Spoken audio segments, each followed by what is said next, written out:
কত কেনাকাটা করেছি দেখো, বাড়িতে গিয়ে তারপরে সব দেখাবো কি কি কিনেছি। চলো দেখো কত সুন্দর লাগছে, এটা কিনলাম, দেখাও কি সুন্দর।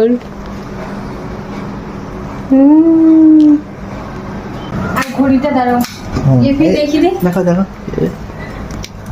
এটা নিয়েছি, দেখো কত সুন্দর লাগছে অন্ধকার ঘরে, দারুণ লাগছে। এটা আমার প্রথমে দোকানে গিয়ে এটা আমার পছন্দ হয়ে গেছিল। আর এই পর্দাগুলো দেখাও, পর্দাগুলো লাইট জ্বালিয়ে দেখাতে হবে, বোঝা যাচ্ছিল, দারুণ লাগছে না? এই লাইটটা কিনেছি ড্রেসিং টেবিলের, অন্য লাইট ছিল ওটা আলো ভালো ছিল না, এটা কিনেছি, খুব সুন্দর আলো। হ্যাঁ, এই ঘড়িটা নিয়েছি, ঘড়িটা ভালো করে দেখো, এই ঘড়িটা জাহাজ ঘড়ি। আর বারান্দায় এই ঘড়িটা নিলাম,